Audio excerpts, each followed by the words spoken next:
médicos que van a salir como médicos generales sí o sí van a tener que tratar cálculo, litiasis cólico-renal.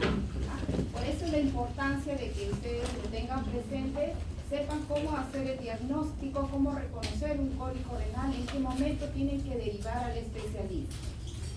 Bien.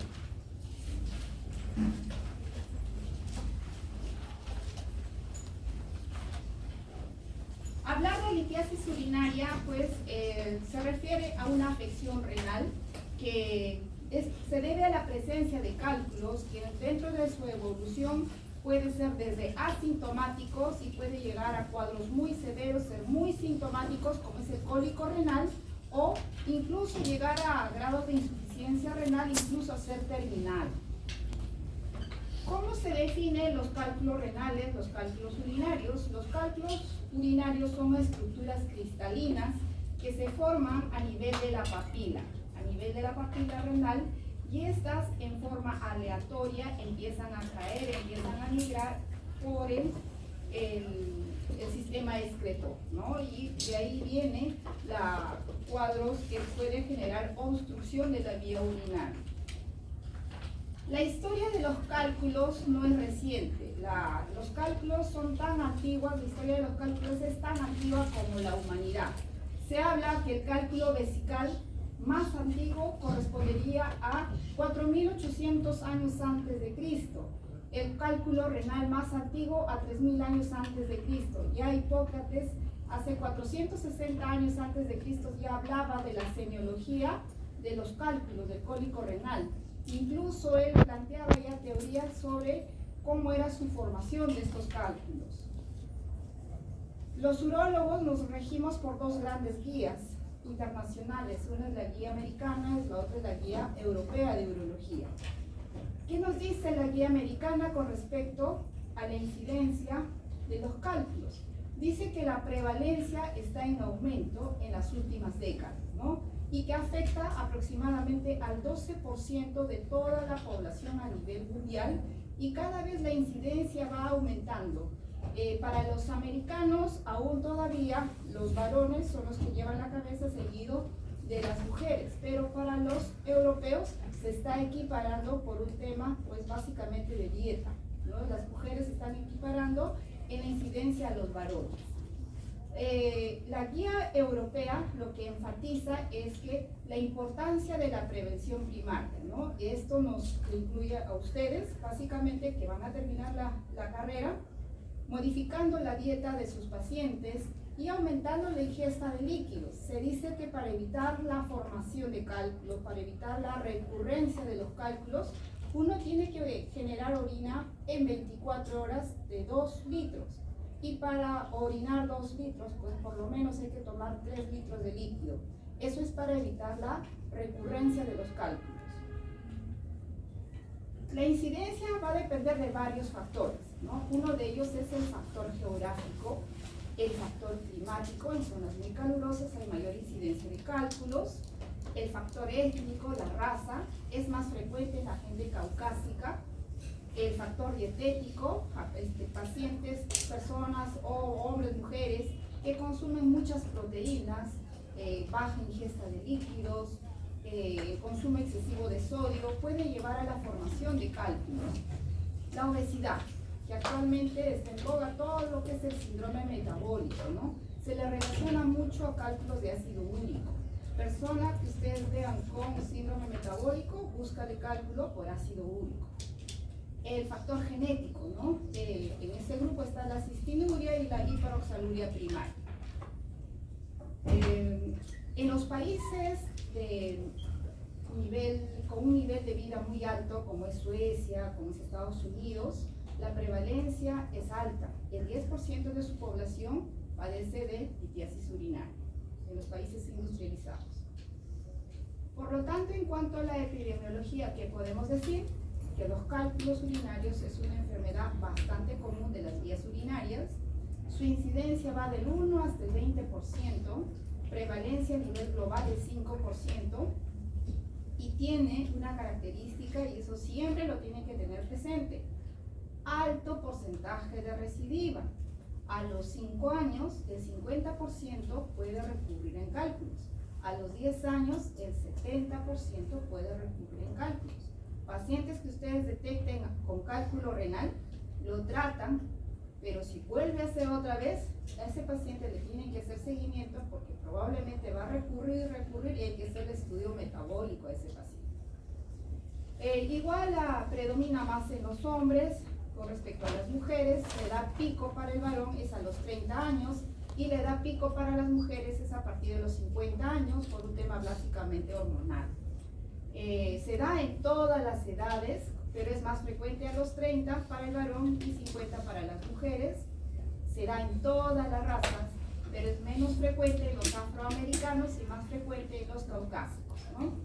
Y para nosotros constituye el 20% de toda nuestra consulta urológica y 5% de toda la emergencia urológica, donde está el cólico renal. Últimamente la incidencia ha triplicado, ¿no? Y también hay un componente genético hereditario. Este es un resumen de lo mismo.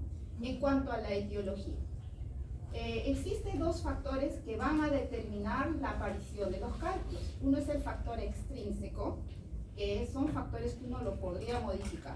Y también hay factores intrínsecos que no lo podemos modificar o que son pocos modificables, ¿no? Por ejemplo, en los factores intrínsecos que no podemos modificar, pues el sexo, la edad, la raza, factores genéticos, eso no vamos a poder modificar. Pero sí las alteraciones anatómicas, si es que lo ubicamos, podemos mejorar, podemos corregirlo, ¿no? Dentro de esas alteraciones anatómicas tenemos que va a generar éstasis urinaria, y al generar esa éstasis urinaria lo que va a generar es la precipitación de los cálculos. En este grupo tenemos el riñón en esponja, la estenosis pieloureteral, los divertículos, los quistes calicilares, la estrechez del uréter, los reflujos vésicos, ureterales, el enterocele, el riñón en herradura. Esto podríamos mejorar o podríamos corregirlo, ¿no? Pero lo demás no. Y los factores extrínsecos sí lo podemos modificar, y ahí es donde uno tiene que actuar, ¿no? El factor geográfico estacional, zonas muy calurosas, tal vez si somos muy recurrentes, pues tal vez migrar a otro lugar, ¿no? El factor alimenticio, si consumimos muchas carnes rojas, mucho sodio, evita de consumir, uno lo puede mejorar. Toma poco líquido, pues aumenta, ya saben que tienen que mejorar la diuresis a 2 litros en 24 horas.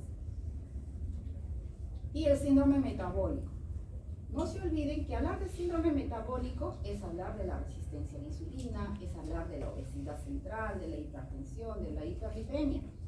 Entonces, ¿qué hace este síndrome metabólico? Lo que va a generar es una disminución del pH urinario y esto va a llevar pues al depósito de cristales de ácido úrico y de esta manera se forman los cálculos, ¿no? Se dice que el 34% de los diabéticos tienen cálculos por ácido úrico. Cuando ustedes capten un paciente diabético, asócialo a los demás síndromes metabólicos y búscale cálculo. Si este paciente diabético hace infección urinaria recurrente, búscale cálculo. Y el mapa del Perú, este es el único estudio del 2018-2019 sobre pues, la prevalencia, ¿sabes? A nivel nacional, cada vez está en aumento el síndrome metabólico también en nuestro país. En cuanto a los tipos de cálculos, ¿no? Los tipos de cálculos, esto es por orden de frecuencia, ojo. Un favor, ¿podrías bajar un poquito es que lo tengo toda la pantalla? ¿Se puede ver? ¿Ahí lo ven bien ustedes?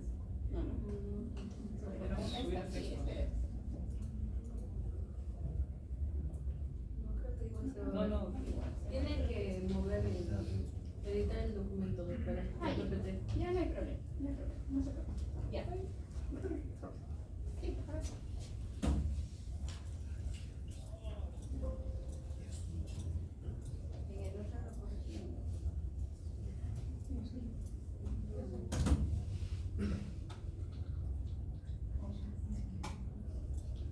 Ya, gracias, okay. En cuanto, hablando de los tipos de cálculo, ¿no? Esto sí, a nosotros, ya los urólogos lo conocemos con solamente mirar el cálculo el color del cálculo, la forma del cálculo, uno ya sabe, este es de oxalato, este es de calcio, este es de ácido úrico, este es de fluorita, uno ya, pero eso es con el tiempo, ¿no? En cuanto a los tipos de cálculo, vamos a hablar de los más frecuentes, ¿ya? El más frecuente es los cálculos por calcio, el 80% es por calcio. Este cálculo es un cálculo duro, predomina más en los varones que en las mujeres, en una relación de 3:1. La edad promedio pico es 30 a 40 años. En este grupo hay dos, ¿no? El monohidratado y el dihidratado.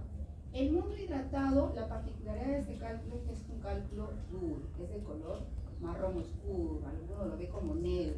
Este cálculo no es liso, sino es especulado. Por eso es que duele. Ese es el cálculo que al momento que baja, cae el cálculo, duele, araña la pared del uréter, y ustedes en el examen de orina pueden ver microhematuria, incluso pueden ver macrohematuria, ¿no? Ese es el cálculo, cálculos por tipo cálcico, pero en monohidratado. El otro es el fosfato de calcio, que es parecido, es más duro. El tamaño para ambos pueden ser desde microitiasis a cálculos grandes tipo coraliformes, ¿no? El otro tipo de cálculo que ve en frecuencia son los cálculos de ácido úrico, lo que le hablaba del síndrome metabólico. El 5% de todos es por esto. Y bueno, el cálculo de ácido úrico cada vez va en aumento, debido pues a la prevalencia de la obesidad, de la diabetes, en sí de todo el síndrome metabólico. Ustedes saben que el ácido úrico es un ácido que pH ácido, es muy insoluble y fácilmente se puede cristalizar, ¿no? Hay factores de riesgo para formar cálculos de ácido úrico. En este grupo está la hiperuricemia, la disminución del volumen urinario, la edad avanzada y el consumo rico en proteínas. El tercer grupo de cálculos son los cálculos infecciosos, o estruvita, o los cálculos de fosfato de amonio de magnesio. Estos cálculos es más frecuente en las mujeres. Este cálculo se asocia a infección urinaria. Este cálculo siempre tenemos que buscar una bacteria que son productoras de ureasa, ¿no? Son gérmenes ureolíticos. A la cabeza, el Proteus. Hay todo un grupo de bacterias, pero el principal es el Proteus, ¿no? Cuando a ustedes les llegue cálculos grandes, paciente que venga por infección a repetición, repite, le haces toda la prueba baja, tienes todo el cuidado de la parte baja de la vía urinaria y sigue con infección urinaria, búscale cálculo coraliforme. Si tiene un antecedente de diabetes, o es paciente obesa, o tiene hiperlipemia, búscale cálculo infeccioso. Con una ecografía le puedes detectar. Entonces, estos pacientes, estos cálculos crecen rápido. Y coraliforme porque es como un coral. Pues ya hemos visto, en el grupo hemos visto hoy día cálculo coraliforme, que dibuja toda la vía urinaria, tal cual el asa del cielo, ¿no? No son cálculos muy duros, son cálculos relativamente duros. No son tan blancos, los más blandos son los de ácido úrico, los más duros son los de oxalato, de cistina, ¿no? ¿Cómo se hace el diagnóstico? Se basa pues en la presencia del germen ureolítico, es decir, en este caso el más frecuente es el Proteus, no es el único. El pH de la orina siempre va a estar alcalino, ¿no? Y por la presencia, si uno le hace un examen de orina, vamos a encontrar cristales de estruvita en la orina. Pero también hay factores que van a favorecer su formación. En este grupo están todo lo que son las anomalías anatómicas, las infecciones urinarias y también anomalías metabólicas o gérmenes ureolíticos a repetición que el paciente pueda presentar. Ahí están todos los gérmenes. A la cabeza el Proteus, ¿no? No es el único. Nosotros vemos Proteus, vemos Pseudomonas, Klebsiella, todas las bacterias que ustedes ven ahí lo hemos visto nosotros en el hospital. Pero a la cabeza es Proteus. Otro grupo de cálculos que ya es menos frecuente es el cálculo de cistina, el 1% no diferencia sexo. Este cálculo es de los niños, de los adolescentes. Se presenta en la cistinuria, tiene un componente de herencia autosómica recesiva y en este grupo pues se debe a una alteración de los aminoácidos en el transporte de ciertos aminoácidos, que es la cistina, la ornitina, lisina y adenosina. Son cálculos que lo manejan bastante los pediátricos, ¿no? Nosotros los adultos lo vemos poco. Y los cálculos mucho más raros son cálculos por medicamento, ¿no? En el hospital lo vemos con relativa frecuencia porque somos hospital de referencia y hay todo un departamento de infectología, medicina interna e infectología, pacientes con VIH, ¿no? Pacientes que reciben imidavir dentro de su terapia. Este fármaco forma cálculos, ¿no? Y que sería lo dificultoso tal vez de hacer el diagnóstico es que ustedes van con una tomografía ubican todo tipo de cálculo, de cualquier densidad, excepto este tipo de cálculo. Es radiolúcido en la tomografía sin contraste. Ese es el problema con este tipo de cálculo por eliminar. Ahí están, miren, diferentes imágenes, el cálculo de oxalato, monohidratado, el que está con todo especulado. Esto es también cálcico, mira, es un coral. Este es un cálculo coraliforme, como el asta de ciervo. ¿Vean? Es lo que hemos visto hoy día, cálculos de struvita. Estos son cálculos de ácido úrico y estos son cálculos de cistitis. Los cálculos de oxalato tienen la particularidad, les decía que son bien duros, son densidades. La dureza del cálculo uno no lo mide por tomografía. La unidad son las unidades Hansfield. Cálculos por encima de 1000 son cálculos duros. Cálculos menores de 600, uno lo puede ver tal vez en la placa simple, en la tomografía sí o sí uno lo va a ver, pero hay cálculos que son mucho más bajos, de 400 unidades Hansfield, que en la placa simple no lo vas a ver, pero son cálculos bien blancos. En un promedio de 600 a 1000, uno puede fragmentar muy bien con el láser, ¿no? Pero el de oxalato son cálculos bien duros, es como romper un vidrio, y uno se demora en el trabajo, ¿no? Esos cálculos. Y acá otro, este es el monohidratado, lo que le decía, ¿no? Son cálculos duros, irregular, superficie irregular. Es bien, demora un poquito para trabajar este cálculo. Este es el cálculo infeccioso, que dibuja toda la pelvis, como el asta de ciervo. Este es el cálculo blando, que no vas a verlo en placa simple, es un cálculo radiolúcido, cálculo de ácido úrico. La composición de los cálculos. El cálculo está compuesto de un componente cristalino y de una matriz orgánica.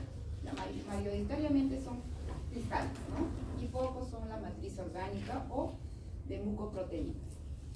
¿Y cómo se forma el cálculo? ¿No? Para llegar a la formación del cálculo, pues el origen va a estar condicionado por la precipitación de los solutos, es decir, nosotros normalmente formamos la orina. La orina hay factores promotores de los cálculos, donde están todos los cristales que les mencioné, también están las proteínas, ¿no? Las macromoléculas, y por otro lado hay factores que evitan su formación, y ambos tienen que estar equiparados. Si aumentan los promotores, pues se va a empezar a formar los cálculos, van a empezar a precipitarse los cálculos. Eso es lo mismo. Entonces, un cálculo renal vendría a ser la suma de la composición de la orina, de los cristales, más el pH, no en todos. Recuerden que la mayoría, que es los cálcicos, no guarda relación con el pH, ¿no? Pero hay cálculos por ácido úrico, hay cálculos por pH alcalino. Entonces, el cálculo renal se forma de la composición de la orina con el pH, alteración del pH, ya sea ácido ya sea alcalino, y esto en un tiempo. No se forma de un momento a otro, siempre en un tiempo. Como les decía también que a pH alcalino, los cálculos infecciosos, los cálculos de struvita y los cálculos de fosfato. A pH ácido, el ácido úrico, la cistina, y en la zona de protección, que no guarda relación con el pH, está la mayoría. El oxalato de calcio, tanto el mono como el dihidratado. Los cálculos en cuanto a su etiopatogenia, según el tipo del cálculo, ¿no? El aumento se debe a un aumento de la concentración, ahí dice aumentando de esta manera, al aumento de la concentración de los solutos. Uno se puede dar por alteraciones metabólicas, por litiasis metabólicas, no son la hiperoxaluria, hipercalciuria, la hiperoxaluria, la cistinuria, santinuria, todos estos cálculos son por alteraciones metabólicas y el otro por una alteración del equilibrio metastático, ¿no? Entonces, esta alteración metabólica tenemos la hipercalciuria, ¿no? Aún su fisiopatología es desconocida, pero se asocia a factores genéticos y factores nutricionales. En este grupo hay tres: el de tipo absortivo, que es de origen digestivo; el de tipo resortivo, que es de origen óseo; y el excretorio, que es de origen renal. Esos son los tres principales en este grupo. Mientras que en la hiperuricosuria, ¿no?, vamos a encontrar de causas multifactoriales. Uno, por consumo excesivo de purinas, de proteínas en la dieta; otro, por una sobreproducción endógena del ácido úrico. En este grupo está el trastorno metabólico congénito, pues el síndrome de Lesch-Nyhan, y el excesivo catabolismo que se da en pacientes con tumores, pacientes oncológicos, pacientes con trastornos hematológicos oncológicos, ¿no? Y en el otro grupo están los trastornos tubulares, ya en el manejo del ácido úrico. Mientras que la hiperoxaluria puede ser pues endógenas, poco lo vemos, ¿no? Nos refieren más los nefrólogos. En este grupo están los déficits congénitos enzimáticos y por vitamina C, que es lo que se ve, ¿no? Raras veces, pero sí podemos verlo. Y las hiperoxalurias exógenas, ¿no?, por un aporte excesivo en la dieta o aquellas cirugías grandes que los cirujanos generales suelen hacer, las resecciones intestinales, ¿no?, o enfermedades intestinales, como es la diarrea crónica, como es la enfermedad celíaca, y también hay causas idiopáticas desconocidas. Y la cistinuria, lo que les mencionaba, que era pues por una alteración en el transporte de los 4 aminoácidos, la lisina, la adenosina, ornitina, la cistina. Entonces, en este grupo de pacientes de la cistinuria, en esos pacientes siempre debemos de mantener alcalinizada la orina por encima de 7.5 y la alteración del equilibrio metastático. En cuanto a la etiopatogenia, las lesiones anatómicas de la vía excretora, vamos a tener parenquimatosis, que son las placas de Ramdal, que muchas veces los ecografistas suelen informar en la ecografía, dicen microlitiasis, ¿no?, o dicen arenilla, ¿no? Ese término de arenilla no existe, ¿no? Lo que están viendo son placas de Ramdal, ¿no? Algunos son los inicios de los cálculos y entramos, el paciente viene por el diagnóstico que tiene su cálculo, entras y encuentras una placa de Ramdal, que son como unas calcificaciones que están pegadas en las papilas, y eso puede migrar y dar formación de cálculos. Entonces, ¿qué hacemos? Cauterizamos con el ácido. Y también las canaliculares, que genera éstasis. Al generar éstasis, precipita la orina, ¿no? Otro es por la modificación del pH urinario, ya les mencioné, a pH ácido, cálculos de ácido úrico, pH alcalino, litiasis infectiva, los cálculos infecciosos. Y también se puede dar por una disminución de los inhibidores de la cristalización, como es la hipocitratura, ¿no? La infección urinaria debido a los gérmenes ureolíticos, que ya conocen a toditos ellos, que son formadores de cálculos. En cuanto a la presentación clínica, los cálculos en el cuadro clínico van a depender no solamente del tamaño, va a depender de su capacidad de obstrucción del cálculo, va a depender de la localización. Estos cálculos pueden ser asintomáticos, pueden ser muy sintomáticos, como es el cólico nefrítico, pueden generar hematuria micro-macro, o también puede asociarse a síntomas urinarios bajos, disfluria colacuria, tenesmo, ¿no? Entonces, es diferente tener un cálculo coraliforme que generalmente no da síntoma de dolor, lo que compare en las orejas cuando el paciente viene por infección recurrente, ahí sí. Pero los cálculos pequeños, al migrar, sí puede obstruir y sí dan síntomas, son muy sintomáticos, ¿no? Va a depender, como les decía, de la localización. Si el cálculo está en cáliz superior, cáliz medio, son pequeños, fácilmente puede desprender, caer y generar obstrucción. Si está en el cáliz inferior, generalmente no da síntomas, ¿no? El cálculo uno lo puede observar y si va creciendo, bueno, uno puede entrar a operar. En cuanto a los pacientes asintomáticos, el hallazgo generalmente es incidental. Y esta dice es incidental en estudios por imagen, ¿ya? Los cálculos pueden ser de diferentes tamaños, diferente ubicación, como les decía, y pueden evolucionar también y generar cólico renal. Cuando el cálculo ya tiene cuadro clínico, pueden ser desde dolor leve hasta dolor muy intenso, que es el cólico renal. Cuando el dolor es leve, el paciente tiene un cálculo que probablemente no sea obstructivo o es un cálculo de forma regular, es un cálculo de ácido úrico, que es diferente a un oxalato que son especulados, ¿no? Entonces el paciente puede referir dolor tipo cólico, puede referir dolor lumbar crónico, que puede o no estar asociada a fiebre si es un cálculo infeccioso, puede haber también infección recurrente y puede llevar a cuadros de insuficiencia renal y generar cuadros de hematura. Puede ser macro, puede ser micro hematura.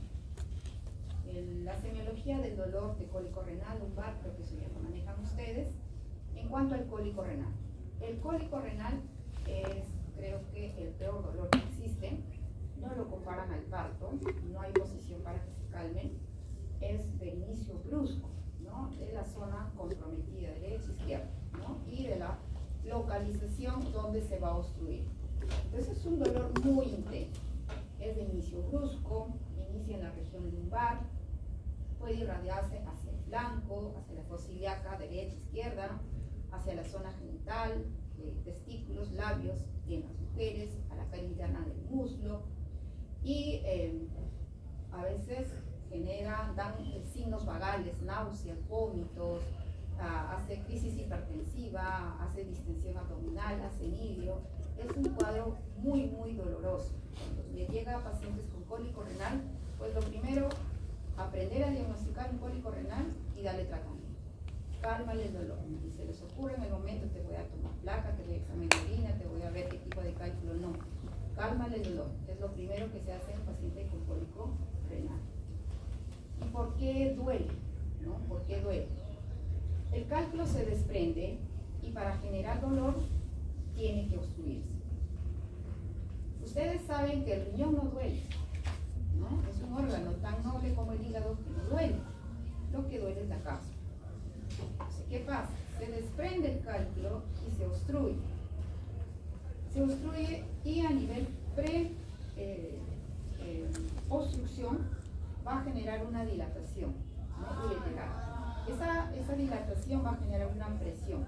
Al generar la presión va pues hacia la parte proximal, va a haber una presión intrapiélica. Y esa presión intrapiélica lo que hace es va a distender la cápsula. Y eso es lo que genera dolor. Por lo tanto, cuando te venga un paciente con cólico renal, que es el dolor muy intenso, no hablo de dolor lumbar, cólico renal, no le hidrate, no le pongan una liga, tomen líquido, para que baje, no, porque se supone que hay una obstrucción acá. Si le das más líquido, lo que vas a generar es más presión intrapiélica y más dolor, y el dolor no va a parar. ¿Ya? Por lo tanto, a estos pacientes, al contrario, se les seca lo mínimo para el medicamento del momento, y si le vas a dar el alta y vino por cólico, señora, 2 días con dieta seca, lo mínimo de líquido. ¿Ya? Es el cólico renal. Es lo mismo.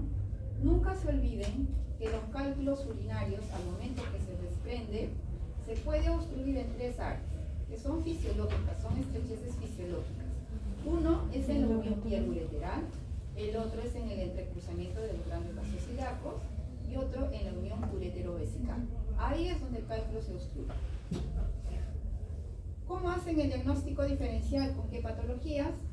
Si es renal, no necesariamente, es toda obstrucción que genera presión intrapiélica, te puede dar cólico, ¿no? Y en eso puede ser también un sangrado, un coágulo que quedó ahí, obstruyó, genera dilatación intrapiélica. Entonces, lo que es renal, la pielonefritis, los abscesos, las hemorragias, puede confundirse, ¿no? En lo que es patología de columna, la discopatía lumbar, en los digestivos, las apéndices, sobre todo las retrocecales, y es en el lado derecho, el cólico vesicular, la trombosis mesentérica, la diverticulitis, el aneurisma de la aorta, en las mujeres, la torsión del quiste de ovario, los embarazos ectópicos. También se ha visto más raro en hematoma retroperitoneal, pero un hematoma bastante grande, y en la torsión del conducto espermático en los varones. No se puede confundir. ¿Y qué exámenes complementarios tenemos que pedir? Del paciente te llega, ya saben, lo primero, calmen el dolor. Luego ya empiezas a pedir, estás sospechando de examen de orina, de repente estás sospechando de una infección urinaria que puede confundirse si el cálculo es distal, ¿no? Le pido examen de orina, le pido un hemograma, ecografía, si es que me permite, porque ustedes van a estar en el serum, de repente no hay para hacer tomografía, que sería lo ideal, que es el gol estándar, pero sí va a haber una placa simple. No se olviden que el 90% de los cálculos son radiopacos, o sea, lo van a ver. Solamente el 10% son radiolúcidos y no lo van a ver. Pero sí una ecografía indirectamente te puede demostrar si ese riñón está dilatado, ¿no? Hay sospecha. Entonces, ¿qué nos valemos? Del examen de orina, de sangre, ecografía, radiografía simple, la tomografía, que es el gol estándar. Antes se utilizaba mucho el hemograma espetor, cada vez es menos, resonancia magnética muy raras veces, bibliografía ascendente también en los procesos que hacemos quirúrgicos nosotros. Bien, el examen de sangre, ¿para qué te sirve? Para evaluar la función renal. Si es que amerita, no necesariamente todito le voy a hacer. ¿Con qué lo evalúas? Con urea creatinina y el hemograma, sobre todo si la paciente viene con sospecha de un cólico renal, pero a la vez está febril o está sospechando de una pielonefritis, pídele un hemograma, ¿no? En cuanto al examen de orina, ¿qué busco en el examen de orina? Uno, infección urinaria si es distal, porque se puede confundir. Microhematuria, de repente el paciente llegó con un dolor intenso y de momento se le pasó el dolor. Pero le pides un examen de orina y sale microhematuria. De repente lo he eliminado, ha tenido cálculo y lo he eliminado. ¿Qué más nos sirve? ¿Para qué nos sirve el examen de orina? Para ver el pH. ¿Saben? pH ácido, pH alcalino. Y directamente podemos ver cristales también. La placa simple, ¿no? La placa simple te va a ayudar para los cálculos radiopacos. En este grupo de radiopacos está el fosfato de calcio, todos los cálcicos están en este grupo, y el cálculo de estrubita.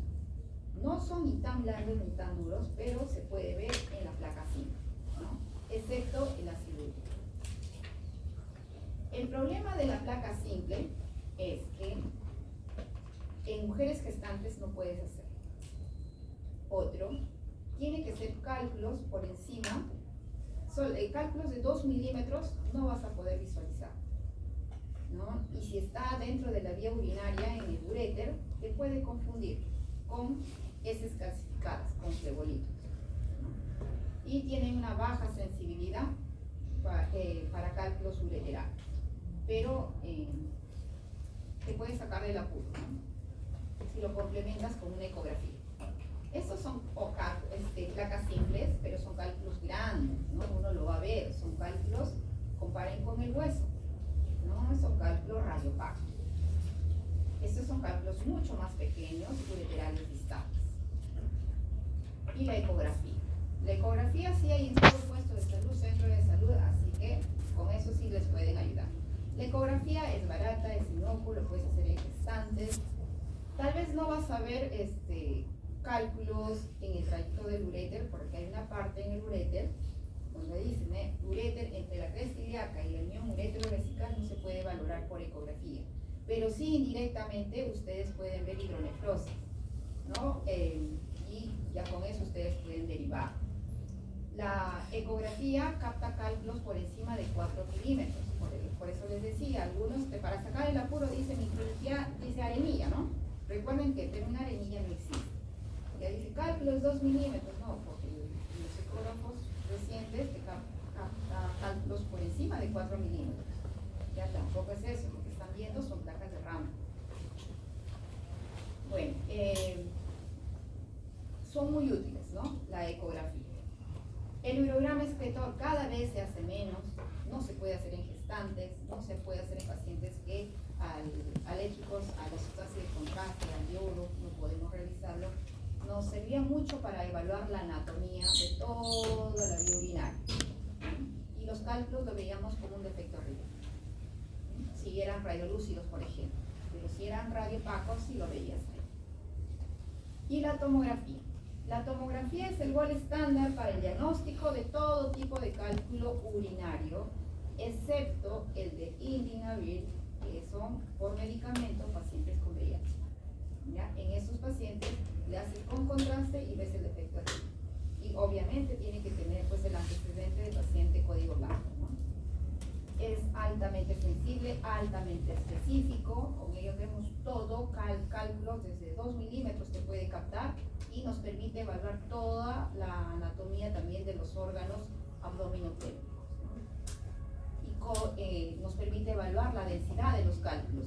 Este cálculo es blando, este cálculo es duro, este cálculo es de ácido úrico, este es cálculo probablemente oxalato, este es de estrupita por la densidad.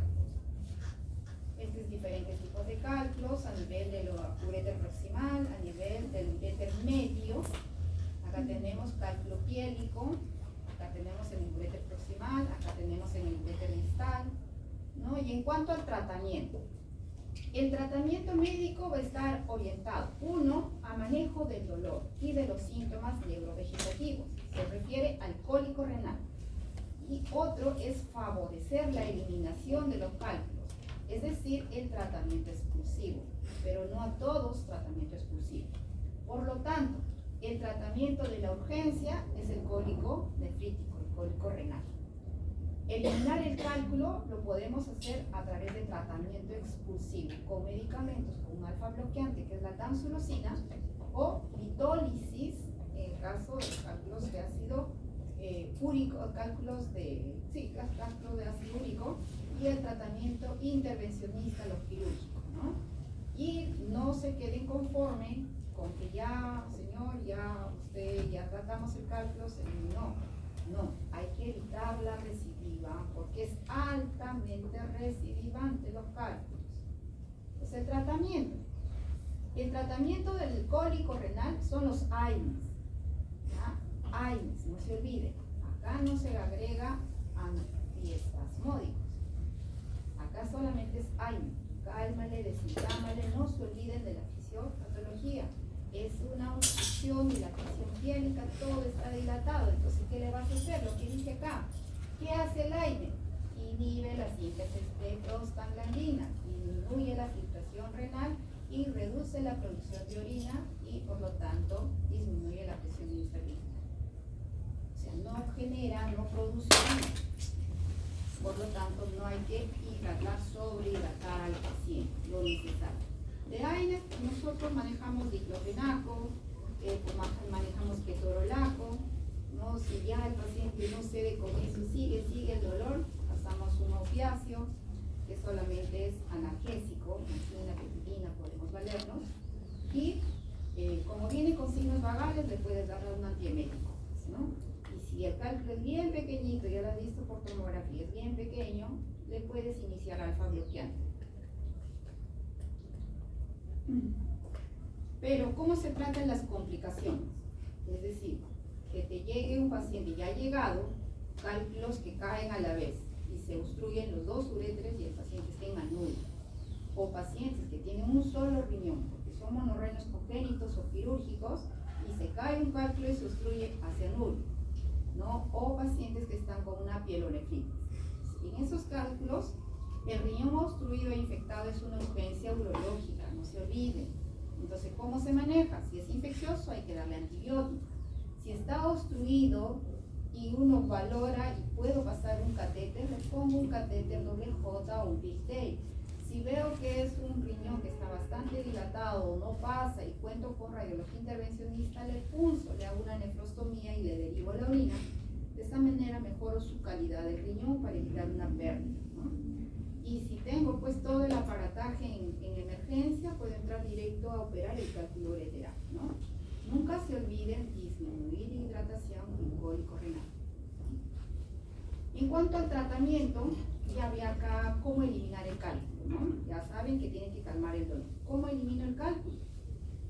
Los cálculos menos de 10 milímetros uno lo puede manejar con tratamiento médico.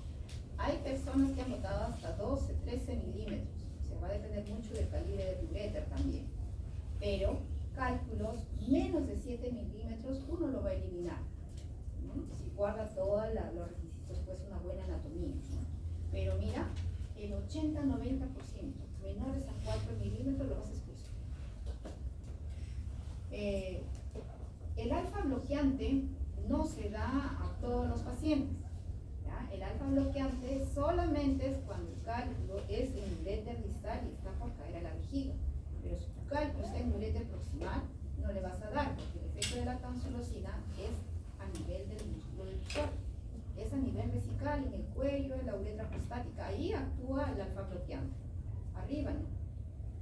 ¿Y por cuánto tiempo, doctora, le puedo dar? De 2 a 6 semanas. Si el cálculo es pequeño, señora, tome su pastilla, tome su antiinflamatorio. Si ya le bajó el dolor, aumente el líquido y observe lo que va a orinar. 2 a 6 semanas. Si en 2 a 6 semanas el paciente sabe que sigue con un cierto dolor acá, y le haces un control y sigue el cálculo, ese paciente ya no va a eliminar. Entonces le cortas el alfa bloqueante y ya le programas a cirugía.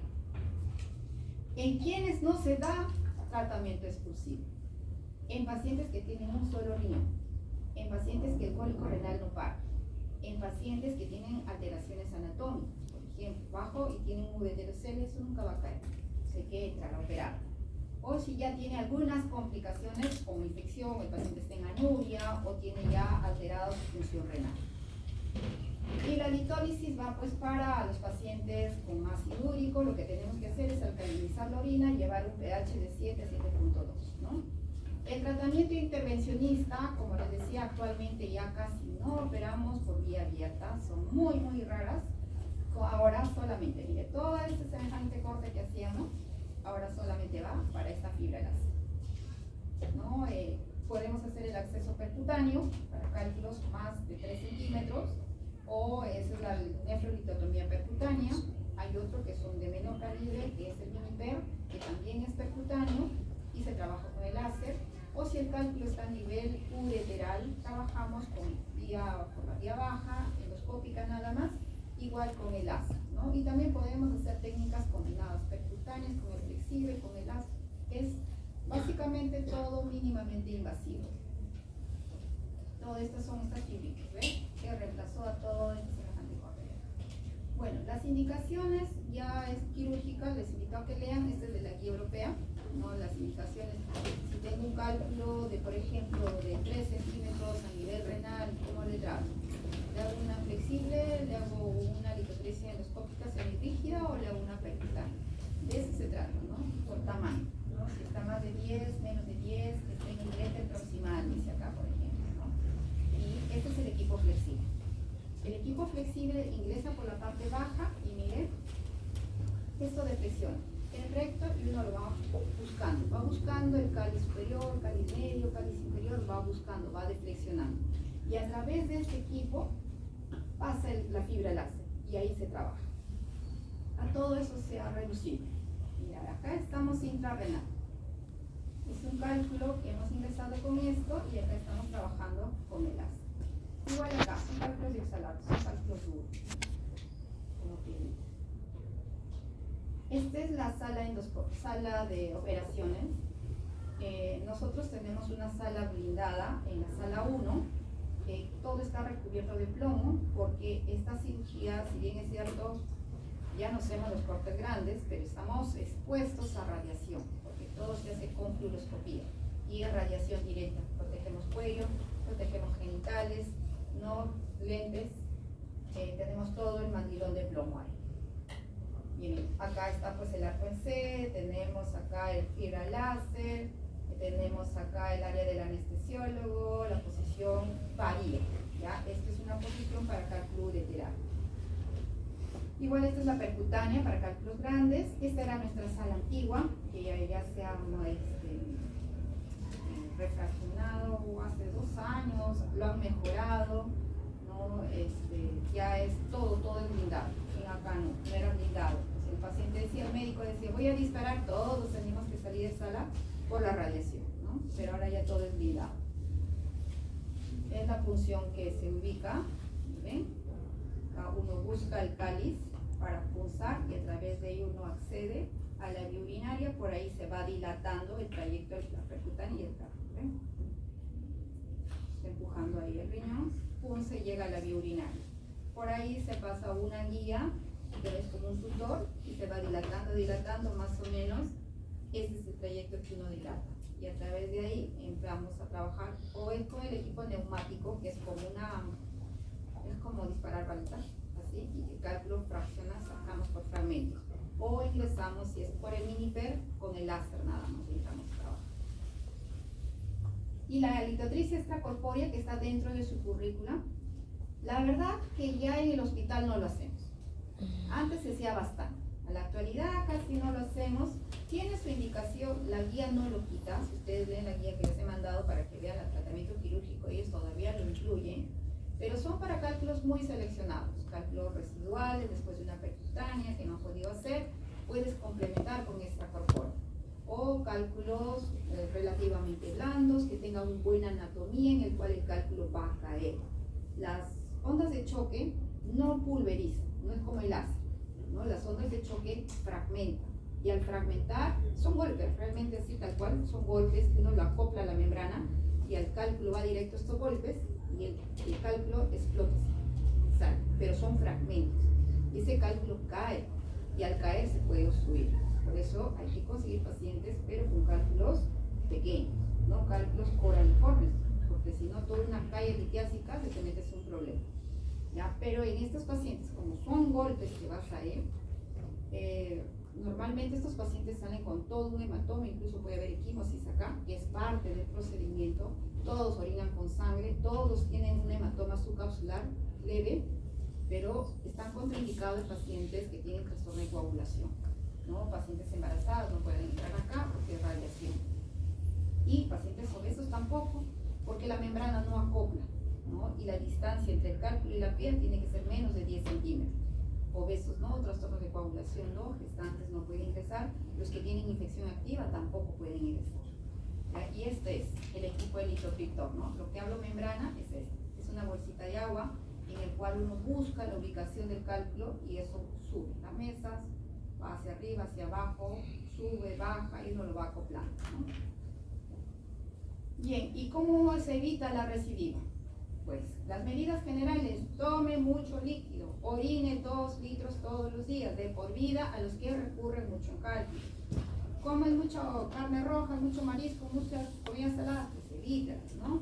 Si tienes algún trastorno metabólico, corrige. Tienes algún problema de paratormona, siempre vas a tener cálculo mientras no corrijas tu problema metabólico. Y la corrección quirúrgica en algunos casos, ¿no? Que se puede dar. Y la recidiva generalmente lo manejan nuestros amigos los nefrólogos. Bien, entonces vamos, esto de que vamos a pasarlo porque es para nefrología básicamente. Vamos con el siguiente tema. Ya, el siguiente tema, o alguna pregunta, algo acá sobre litiasis.